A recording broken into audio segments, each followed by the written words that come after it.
Il est de retour dans le studio de la Table Family, Roland Garcia, notre spécialiste mode et déco. Bonsoir Roland. Bonsoir Erwan. Aujourd'hui, tu réponds à cette question. Comment aménager son balcon et son intérieur en jardin urbain avec ton copain imaginaire, Sébastien de Plantes en Goguette. Il n'est pas là. Oui, il n'est pas là, mais j'ai tous ses conseils, toutes les informations, donc je vais pouvoir en parler. L'été est là et votre balcon est bien triste parce qu'il manque de plantes et de fleurs.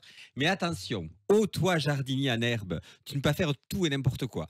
À moins de te retrouver avec un balcon qui ressemble plus à un désert qu'à un oasis. Donc voici quelques astuces simples pour réussir ce travail d'Hercule. Roland Garcia, le roi de la métaphore. Alors, la première chose essentielle, c'est analyser son environnement et savoir le temps que l'on va passer à entretenir son jardin urbain. En effet, on ne peut pas mettre les mêmes plantes au nord et au sud, évidemment, hein. Donc, on prend d'abord son portable ou sa boussole et on regarde la situation où on se trouve par rapport au nord et au sud. Puis, comme tu le dis, Erwan, il faut absolument décider du temps qu'on va passer pour s'en occuper. Je suis pas sûr que tout le monde se sente l'âme d'un Nicolas Jardinier. Et si on est plutôt comme moi, sans la main verte et pas le temps de s'en occuper, il faut savoir quel temps on va y passer. Toi, Erwan, d'ailleurs, tu es dans quel team? Moi, je suis dans la team Silence, ça pousse. Ouais, c'est pas mal. Très belle émission d'ailleurs, à regarder absolument. Tu pensais pas que j'allais connaître ça, hein? Ouais, là je suis un peu surpris, je dois dire, les super émissions en tout cas. Bon, deuxième chose à savoir, mesurer la surface à aménager pour savoir ce que l'on va y mettre. En fait, en fonction de la surface, vous allez pouvoir l'aménager de façon différente. Si vous avez de la place, vous allez pouvoir opter pour des grands bacs ou des jardinières en métal ou en pierre cuite. Non, on refait. Parce que la pierre cuite, ça n'existe pas. C'est la terre cuite. D'accord. On mesure la surface à aménager pour savoir ce que l'on va y mettre.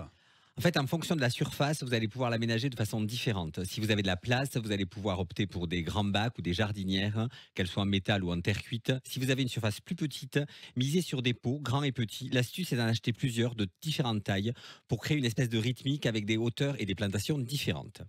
Tous les soirs, avant de dormir, je me pose une question. Je me dis, mais comment on végétalise une terrasse sud? C'est une vraie problématique. Je trouve que tu as des vraies considérations le soir quand tu te couches. Eh bien, figure-toi que si tu es comme moi et que tu aimes les plantes méditerranéennes, ça n'a rien à voir avec mon accent évidemment. Moi, j'aime les oliviers, les palmiers, la lavande, les plantes grasses. C'est possible, même sous notre climat. Il faut juste penser à les rentrer en hiver. Donc, prenez quand même des formats plutôt XS. Et si vous préférez une ambiance plus fleurie et campagne, vous allez plutôt mettre en place des plantes grimpantes comme des rosiers dans des grands pots, des clématites. Vous savez, tu sais, c'est Erwan, c'est ces petites fleurs coloré à 4 pétales, ou encore du jasmin qui est très bohème. J'adore aussi dans ce type de jardin mettre des tulipes, elles apportent beaucoup de style. Et si vous aimez cuisiner, créez-vous un petit potager avec des fraises ou des tomates cerises et surtout des plantes aromatiques comme le basilic. On a parlé du sud, donc forcément sur une terrasse au nord, qu'est-ce qu'on met? Alors la terrasse au nord, elle va avoir une ambiance beaucoup plus romantique. Ça va être à base de feuillage que vous allez pouvoir mettre en place. C'est genre un peu mystique, tu sais, avec ses fougères, un petit monde comme ça. Il existe tout plein de couleurs et de variétés différentes. Et puis il y a un arbuste que j'aime beaucoup, c'est l'érable du Japon. Tu connais, Erwan, l'érable du Japon? Non, pas du tout. Pourtant, tu regardes Silence, ça pousse. Eh bien, l'érable du Japon, en fait, c'est ce magnifique arbuste avec les couleurs qui évoluent au fil des saisons. C'est un arbuste un peu rouge comme ça. Et puis, on peut rajouter aussi des fleurs. Et j'adore les hortensias. C'est de très belles fleurs et qui sont très chic et très élégantes. Tu me connais par cœur, tu sais que ça me parle pas du tout ce sujet. Et moi qui n'ai pas de balcon, moi j'ai juste un petit rebord de fenêtre. Mais tu connais aussi les auditeurs de la radio par cœur. Oui. Et eux, ça leur parle. Justement, on a eu tes conseils. Maintenant, il y a les tendances pour cette année. En fait, Sébastien m'a donné les tendances. On va en parler juste après. Mais Ton il m'a ami imaginaire. Mon ami imaginaire qui n'est pas là, mais qui existe vraiment. D'ailleurs, il faudra le suivre sur les réseaux sociaux. Il est génial.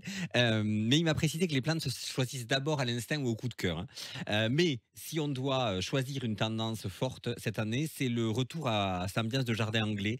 C'est un retour à la série que j'aimais beaucoup qui s'appelait Downton Abbey, avec des mobiliers en rotin blanc ou bleu ciel et des plantes vivaces. C'est cet esprit un peu anglais où les plantes sont un peu dans le fouillis, mais c'est une folie qui est apprivoisée. Et puis surtout, Erwan, tu sais qu'on peut aménager son balcon ou son intérieur avec des plantes à un petit budget parce qu'on peut commencer avec 100 € et avoir quelque chose de vraiment très très sympa. Donc si vous avez des questions, à mon ami imaginaire qui s'appelle Sébastien, qui n'est pas là évidemment, allez sur son site qui s'appelle plante avec un S, plante underscore en underscore goguette pour découvrir tout l'univers de Sébastien et n'hésitez pas à lui poser des questions.